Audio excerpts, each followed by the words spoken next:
नमस्कार दोस्तों, आर के हिंदी स्टोरी में आपका स्वागत है।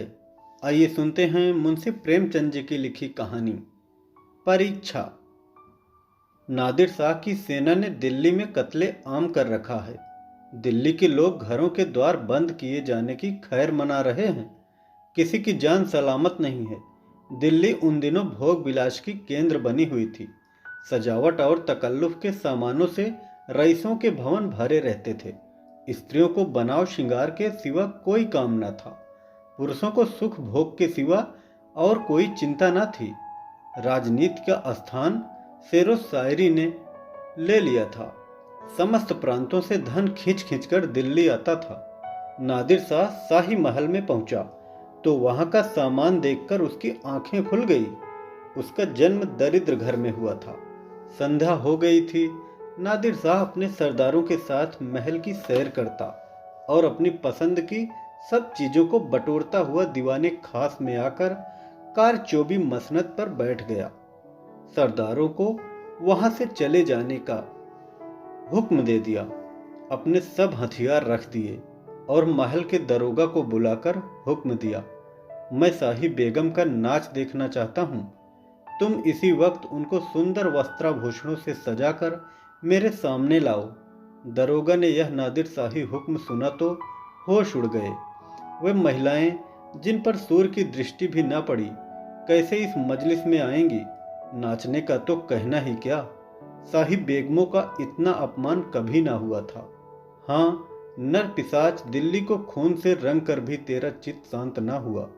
मगर नादिर शाह के सम्मुख एक शब्द भी जबान से ना निकलना अग्नि के मुख में कूदना था।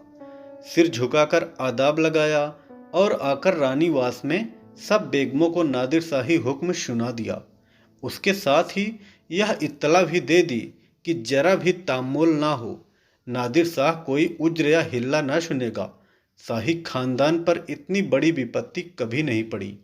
पर उस समय विजयी बादशाह की आज्ञा को सिरोधार्य करने के सिवा प्राण रक्षा का कोई अन्य उपाय नहीं था। बेगमों ने यह आज्ञा सुनी तो हद बुद्धि सी हो गई। सारे रानीवास में मातम सा छा गया। वह चहल पहल गायब हो गई। सैकड़ों हृदयों से इन सहायता याचक लोचनों को देखा। किसी ने खुदा और रसूल का सुमिरन किया, पर ऐसी एक महिला भी ना थी जिसकी निगाह कटार या तलवार की तरफ गई हो। यद्यपि इनों में कितनी ही बेगमों की नसों में राजपूतनियों के रक्त प्रवाहित हो रहा था, पर इंद्रलिप्ता ने जौहर की पुरानी आग को ठंडा कर दिया। सुख भोग की लालसा आत्मसम्मान का सर्वनाश कर देती है। आपस में सलाह करके मर्यादा की रक्षा का कोई उपाय सोचने की मोहलत न थी। एक एक पल भाग्य का निर्णय कर रहा था, हताशा का निर्णय कर रहा था। हताश होकर भी सभी ललपाओं ने पापी के सम्मुख जाने का निश्चय किया। आंखों से आंसू जारी थे। अश्रु सिंचित नेत्रों में सुरमा लगाया जा रहा था और शोक व्यथित हृदय में सुगंध का लेप किया जा रहा था। कोई केस गूंथती थी, कोई मांगों में मोतियां पिरोती थी। एक भी ऐसे पक्के इरादे की स्त्री न थी जो ईश्वर पर अथवा अपनी टेक पर इस आज्ञा का उल्लंघन करने का साहस कर सके।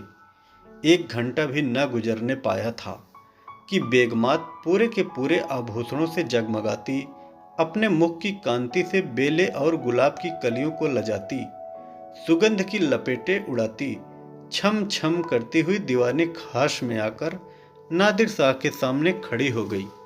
नादिर शाह ने एक बार कनखियों से परियों के इस दल को देखा और तब मशनत की टेक लगाकर लेट गया।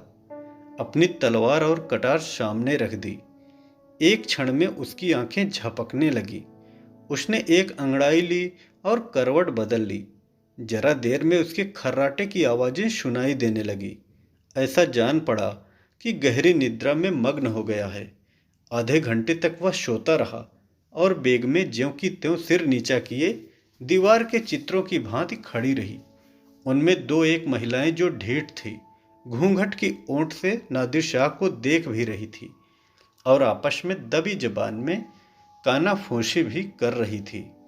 कैसा भयंकर स्वरूप है, कितनी रणोन्मत्त आंखें हैं, कितना भारी शरीर है। आदमी काहे को है। देव है। सहसा नादिर शाह की आंखें खुल गई।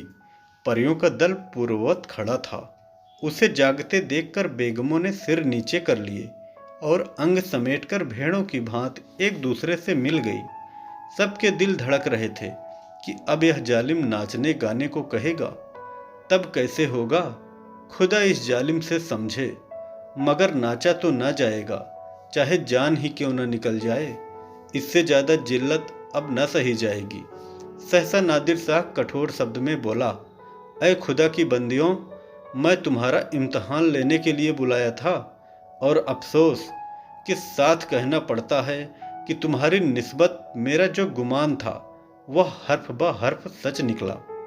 जब किसी कौम की औरतों में गैरत नहीं रहती तो वह कौम मुर्दा हो जाती है। देखना चाहता था कि तुम लोगों में अभी कुछ गैरत बाकी है या नहीं, इसलिए मैंने तुम्हें यहाँ बुलाया था। मैं तुम्हारी बेहुरमली नहीं करना चाहता था। मैं इतना ऐश का बंदा नहीं हूँ, वरना आज भेड़ों के गल्ले चाहता होता। न इतना हश्वर परस्त हूँ, वरना आज फारस में सरोद और सितार की ताने सुनाता होता, जिसका मजा मैं हिंदुस्तानी गाने से कहीं ज्यादा उठा सकता हूँ। मुझे सिर्फ तुम्हारा इम्तिहान लेना था। मुझे यह देखकर सच्चा मलाल हो रहा है कि तुम में गैरत का जौहर बाकी न रहा। क्या यह मुमकिन न था कि तुम मेरे हुक्म को पैरों तले कुचल देती? जब तुम यहाँ आ गई तो मैंने तुम्हें एक और मौका दिया। मैंने नीत का बहाना किया। क्या यह मुमकिन न था कि तुम में से कोई खुदा की बंदी इस कटार को उठाकर मेरे जिगर में चुभा देती? मैं कलामे पाक की कसम खाकर कहता हूँ कि मैं तुम में से किसी को कटार पर हाथ रखते देखकर मुझे बेहद खुशी होती। मैं उस नाजुक हाथों के सामने गर्दन झुका देता। पर अफसोस है कि आज तैमूरी खानदान की एक बेटी भी यहाँ ऐसी नहीं निकली जो अपनी हुर्मत बिगड़ने पर हाथ उठाती। अब यह सल्तनत जिंदा नहीं रह सकती। इसकी हस्ती के दिन गिने हुए हैं। इसका निशाना बहुत जल्द दुनिया से मिट जाएगा। तुम लोग जाओ और हो सके तो अब भी सल्तनत को बचाओ, वरना इसी तरह हवस की गुलामी करते हुए दुनिया से रुखसत हो जाओगी। कहानी कैसी लगी कमेंट में ज़रूर बताएं।